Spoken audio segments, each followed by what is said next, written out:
मला वाटतं स्पष्ट झालंय की जी 9 ठिकाणं आपण एक्झॅक्टली निवडली होती तिकडे दहशतवादी होते आणि त्यांचा खात्मा करण्यामध्ये भारताला यश आलं. म्हणजे त्या ठिकाणी सुद्धा आपलं काही नेटवर्क आहे आणि त्याच्या आधारेच ही कारवाई यशस्वी झाली.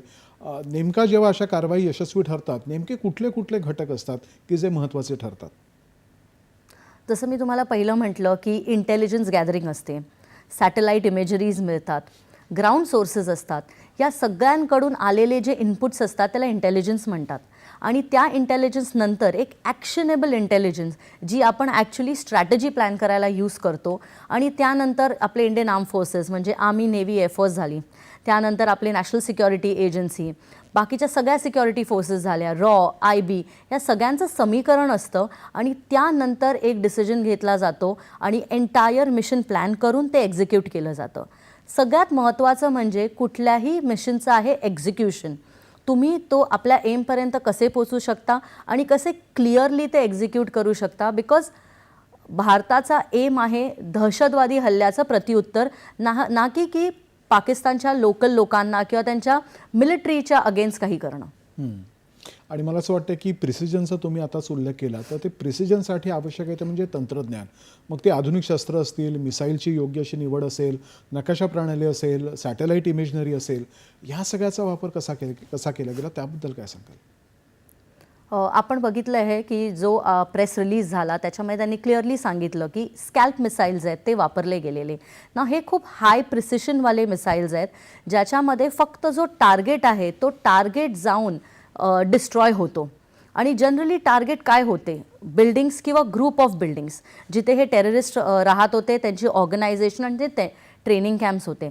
तर असे यूज केले गेले आहेत सोफेस्टिकेटेड इक्विपमेंट, सॅटेलाइट इमेजरी ज्याने आपल्याला त्यांचे क्लिअर पिक्चर मिळतात, जे एअरबॉर्न सिस्टम आहे ज्याच्यावरून हे मिसाईल्स फायर होतात त्याला ते इनपुट्स दिले जातात त्या सॅटेलाइट इमेजरीचे. ग्राउंड ट्रूप्सला म्हणजे जे ग्राउंडवर आपले कमांडर्स आहेत जे सगळे ऑपरेशन ओव्हरसी करत असतात त्या लोकांना दिलं जातं. आणि एक क्लिअर कम्युनिकेशन, सीमलेस कम्युनिकेशन, ज्या ह्या सगळ्या गोष्टी एकत्र होतात, एक सिनर्जी येते, अशा कोऑर्डिनेशनने मिशन सक्सेसफुल होतात. पण कुठल्याही देशाची रडार यंत्रणा असते, मिसाईल विरोधी तंत्रज्ञान सुद्धा असतं. मला वाटतं या केसमध्ये पाकिस्तानचं ते संपूर्ण प्रणालीचं अपयश खूप मोठ्या प्रमाणात पुढे आलं आहे.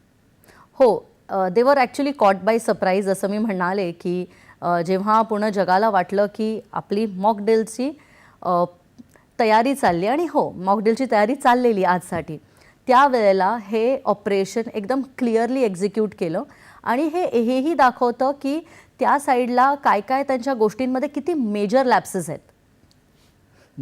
आता अर्थात भारतीय लष्कर आहे, त्या लष्कराची पण ज्या 3 वेगवेगळ्या महत्त्वाच्या विंग्स आहेत त्या आणि ज्या इतर सुरक्षा संस्था आहेत यांच्यामध्ये असणारा जो समन्वय आहे, पण समन्वय असायला पाहिजे पण दुसऱ्या बाजूला गुप्ततासुद्धा असली पाहिजे. तर त्याच्यातला बॅलन्स नेमका कसा साधला जातो? जसं मी पहिलं म्हणाले तुम्हाला की जेव्हा असे मिशन्स होतात तेव्हा एक नीड टू नो बेसिसवरच इन्फॉर्मेशन जाते.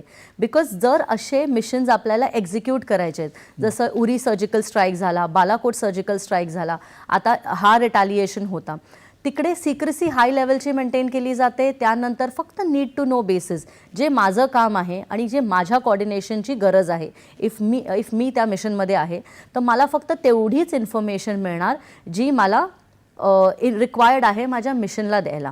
आणि जसं मी म्हणाले की जेव्हा हाय लेवलचं कोऑर्डिनेशन होतं विथ सीमलेस कम्युनिकेशन सगळ्या फोर्सेसबरोबर, जे ॲक्शन्स घेत आहेत, जे फोर्सेस ॲट द बॅक म्हणतात ना, बॅक ऑफ द स्क्रीन काम करतायत, त्या लोकांमध्ये जे एक सीमलेस कम्युनिकेशन होतं तर असे मिशन सक्सेसफुल होऊन जातात. खरं.